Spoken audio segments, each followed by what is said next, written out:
അമേരിക്കയ്ക്ക് ചരമഗീതം കുറിക്കപ്പെടുകയാണോ എന്ന ചോദ്യമാണ് ഇന്ന് ലോകത്തിന്റെ പല കോണുകളിൽ നിന്നും ഒരേ സ്വരത്തിൽ ഉയരുന്നത്. അത്തരത്തിലുള്ള ഞെട്ടിക്കുന്ന വാർത്തകളും വിശകലനങ്ങളുമാണ് പശ്ചിമേഷ്യയിലെ പുതിയ സംഭവവികാസങ്ങളെ തുടർന്ന് ഇപ്പോൾ പുറത്തു വന്നുകൊണ്ടിരിക്കുന്നത്. തങ്ങളുടെ പരമോന്നത നേതാവിന്റെ അന്ത്യയാത്രയിൽ അമേരിക്ക കാണിച്ച മൂന്നാംകിട നാടകങ്ങൾക്കും ഡൊണാൾഡ് ട്രംപിന്റെ നയതന്ത്രപരമായ പരിഹാസങ്ങൾക്കുമുള്ള കുറിക്കുകൊള്ളുന്ന മറുപടിയാണ് അമേരിക്കയുടെ 85 തന്ത്രപ്രധാന സൈനിക താവളങ്ങളും പ്രതിരോധ കേന്ദ്രങ്ങളും തകർത്തുകൊണ്ട് ഇറാൻ ലോകത്തിനു മുന്നിൽ പ്രകടിപ്പിച്ചത്.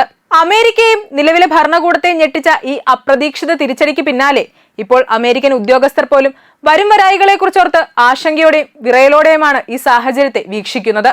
ഇതിന് തൊട്ടു പിന്നാലെ ഇറാനിയൻ പാർലമെന്റ് സ്പീക്കർ നടത്തിയ കടുത്ത ഭാഷയിലുള്ള പ്രസ്താവനകൾ പശ്ചിമേഷ്യയെ പുതിയൊരു ഭൗമരാഷ്ട്ര യുദ്ധഭൂമിയാക്കി മാറ്റിയിരിക്കുകയാണ്. ഈ ഒരു പശ്ചാത്തലത്തിലാണ് Iranian parliament speaker Mohammad Bagher ഗാലിബാഫിന്റെയും മുതിർന്ന സൈനിക ഉദ്യോഗസ്ഥരുടെയും കടുത്ത പ്രസ്താവനകൾ അന്താരാഷ്ട്ര തലത്തിൽ വലിയ ചർച്ചയാകുന്നത്.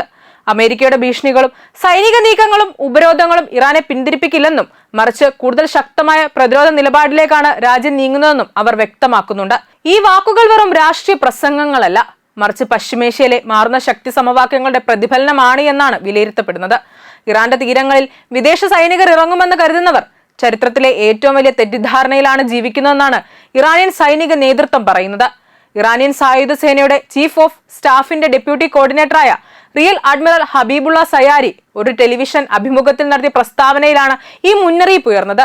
ഇറാന്റെ തീരങ്ങളിൽ ശത്രുസേനയെ ഇറക്കാനുള്ള ഏതൊരു ശ്രമവും അധിനിവേശ സേനയ്ക്ക് നരകത്തിലേക്കുള്ള യാത്ര ആയിരിക്കുമെന്നും അത്തരം നീക്കത്തിന് മുതിരുന്നവർക്ക് തിരിച്ചു പോകാനുള്ള വഴി പോലും കണ്ടെത്താനാവില്ലെന്നും അദ്ദേഹം അവകാശപ്പെട്ടു.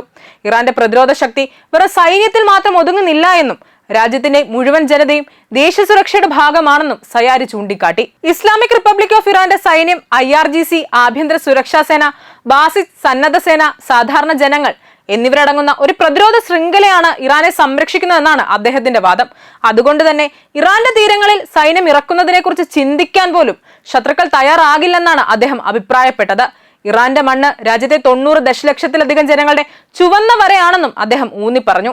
ഇറാനിയൻ ഭൂമിയിൽ വിദേശ സൈന്യം കാലുകുത്തുന്നത് ഒരിക്കലും അനുവദിക്കില്ലെന്നും അതിനായി രാജ്യം ഏതറ്റം വരെയും പോകുമെന്ന് സയാരി വ്യക്തമാക്കി. ഹോർമൂസ് കടലിടുക്കും മക്രാൻ തീരപ്രദേശങ്ങളും ഉൾപ്പെടെയുള്ള മേഖലകളിൽ സൈനിക സാന്നിധ്യം സ്ഥാപിക്കാനുള്ള അമേരിക്കൻ പദ്ധതികൾ ഉണ്ടായിരുന്നുവെന്നും എന്നാൽ അവ യാഥാർത്ഥ്യമാക്കാൻ അമേരിക്കയ്ക്ക് സാധിച്ചില്ല എന്നുമാണ് അദ്ദേഹത്തിന്റെ അവകാശവാദം. അതേസമയം അമേരിക്കയുടെ വാദം വ്യത്യസ്തമാണ്. ഹോർമൂസിലൂടെ സഞ്ചരിക്കുന്ന വാണിജ്യ കപ്പലുകൾക്കും അന്താരാഷ്ട്ര സമുദ്ര വ്യാപാരത്തിനും നേരെ ഉണ്ടാകുന്ന ഭീഷണികളെ ചെറുക്കുകയാണ് തങ്ങളുടെ നടപടികളുടെ ലക്ഷ്യമെന്നാണ് അമേരിക്ക പറയുന്നത്. ലോകത്തിലെ ഏറ്റവും പ്രധാനപ്പെട്ട എണ്ണക്കടത്തുപാതകളിലൊന്നായ ഹോർമൂസിലുണ്ടാകുന്ന ഏത് അസ്ഥിരതയും ആഗോള സമ്പദ് വ്യവസ്ഥയെ ബാധിക്കാമെന്ന ആശങ്ക അമേരിക്ക ഉയർത്തുന്നുണ്ട്. ഈ പശ്ചാത്തലത്തിലാണ് ഇറാനിയൻ പാർലമെന്റ് സ്പീക്കർ അമേരിക്കയ്ക്കെതിരെ കടുത്ത വിമർശനം ഉന്നയിച്ചത്. സാമൂഹ്യ മാധ്യമമായ എക്സിൽ പ്രസിദ്ധീകരിച്ച സന്ദേശത്തിൽ മേഖലയിൽ ഉണ്ടായിരുന്ന ധാരണകളും വെടിനിർത്തൽ ചട്ടക്കൂടുകളും അമേരിക്ക തുടർച്ചയായി ലംഘിക്കുകയാണെന്ന് അദ്ദേഹം ആരോപിച്ചു. തെക്കൻ ഇറാനെതിരായ ആക്രമണങ്ങൾ, കൂടുതൽ സൈനിക നടപടികളുടെ ഭീഷണി, സാമ്പത്തിക ഉപരോധങ്ങളുടെ പുനഃസ്ഥാപനം, സമുദ്ര പ്രവർത്തനങ്ങളിൽ അമേരിക്കൻ ഇടപെടൽ എന്നിവയാണ് അദ്ദേഹം ചൂണ്ടിക്കാട്ടിയ പ്രധാന വിഷയങ്ങൾ.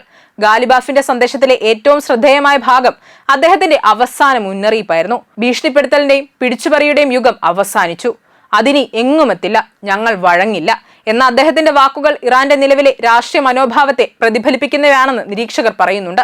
സാമ്പത്തിക ഉപരോധങ്ങളിലൂടെയും സൈനിക സമ്മർദ്ദങ്ങളിലൂടെയും ഇറാനെ മുട്ടുകുത്തിക്കാമെന്ന കണക്കുകൂട്ടൽ തെറ്റാണെന്ന സന്ദേശമാണ് ഇറാൻ ലോകത്തിനു മുന്നിൽ നൽകാൻ ശ്രമിക്കുന്നത്. ഇതിനിടെ പശ്ചിമേഷ്യയിൽ അമേരിക്കൻ സൈനിക സാന്നിധ്യവും പ്രതിരോധ നീക്കങ്ങളും ശക്തിപ്പെടുത്തുമെന്ന റിപ്പോർട്ടുകൾ പുറത്തുവരുന്നുണ്ട്. അമേരിക്കൻ സൈനിക താവളങ്ങൾ, നാവികസേനയുടെ പ്രവർത്തനങ്ങൾ, വിമാനവാഹിനി കപ്പലുകളുടെ സഞ്ചാരം എന്നിവയെല്ലാം മേഖലയിലെ സംഘർഷ സാധ്യതയെ കൂടുതൽ വർദ്ധിപ്പിക്കുന്ന ഘടകങ്ങളായി മാറുകയാണ്. മറുവശത്ത് ഇറാനും തങ്ങളുടെ മിസൈൽ ശേഷിയും ഡ്രോൺ സാങ്കേതിക വിദ്യയും സമുദ്ര പ്രതിരോധ സംവിധാനങ്ങളും കൂടുതൽ ശക്തിപ്പെടുത്തുന്നതിലാണ് ശ്രദ്ധ കേന്ദ്രീകരിക്കുന്നത്. ഇത് വെറും അമേരിക്കയും ഇറാനും തമ്മിലുള്ള പ്രശ്നമല്ല എന്നതാണ് ഒരു യാഥാർത്ഥ്യം. ലോകത്തിലെ എണ്ണവില, അന്താരാഷ്ട്ര കപ്പൽ ഗതാഗതം, ഗൾഫ് മേഖലയിലെ സുരക്ഷ, യൂറോപ്യൻ സമ്പദ് വ്യവസ്ഥ, ഏഷ്യൻ ഊർജ്ജ വിപണി എന്നിവയെല്ലാം ഈ സംഘർഷത്തിന്റെ പ്രത്യാഘാതങ്ങൾ നേരിടേണ്ടി വരാൻ സാധ്യതയുണ്ട്. ഹോർമൂസിലൂടെ കടന്നുപോകുന്ന എണ്ണ വിതരണത്തിൽ തടസ്സം നേരിട്ടാൽ അതിന്റെ ആഘാതം ലോകമെമ്പാടുമുള്ള വിപണികളിൽ പ്രതിഫലിക്കും. അതുകൊണ്ട് തന്നെ ഇന്നത്തെ ചോദ്യം ഇറാൻ അമേരിക്കയെ നേരിടുമോ എന്നതല്ല, പശ്ചിമേഷ്യയിൽ രൂപം കൊള്ളുന്ന പുതിയ ശക്തി സമവാക്യങ്ങൾ ആഗോള രാഷ്ട്രീയത്തെ എങ്ങനെ മാറ്റിമറിക്കും എന്നതാണ് ലോകം ഉറ്റുനോക്കുന്നത്. നയതന്ത്ര ചർച്ചകൾ ഇപ്പോഴും അവസാനിച്ചിട്ടില്ല എങ്കിലും യുദ്ധവിമാനങ്ങളും മിസൈലുകളും സംസാരിക്കാൻ തുടങ്ങുന്ന നിമിഷം നയതന്ത്രത്തിന്റെ ശബ്ദം പലപ്പോഴും പിന്നിലേക്ക് പോകാറുണ്ട് എന്നതാണ് ചരിത്രം പഠിപ്പിക്കുന്നത്. എന്തായാലും ഒരു കാര്യം വ്യക്തമാണ്, പശ്ചിമേഷ്യയുടെ ആകാശത്ത് വീണ്ടും യുദ്ധത്തിന്റെ കറുത്ത മേഘങ്ങൾ ഇരുണ്ടുകൂടുകയാണ്. ഹോർമൂസിന്റെ തിരമാലകളിലൂടെ ഒഴുകുന്നത് ഇനി വെറും എണ്ണക്കപ്പലുകൾ മാത്രമല്ല, ലോക സമ്പദ് വ്യവസ്ഥയുടെയും അന്താരാഷ്ട്ര സുരക്ഷാ സംവിധാനത്തിന്റെയും ഭാവിയെക്കുറിച്ചുള്ള അനിശ്ചിതത്വങ്ങളും കൂടിയാണ്. അടുത്ത ദിവസങ്ങളും ആഴ്ചകളും ഈ സംഘർഷത്തിന്റെ ദിശ മാത്രമല്ല, ആഗോള രാഷ്ട്രീയത്തിന്റെ ഭാവിയും നിർണയിച്ചേക്കും.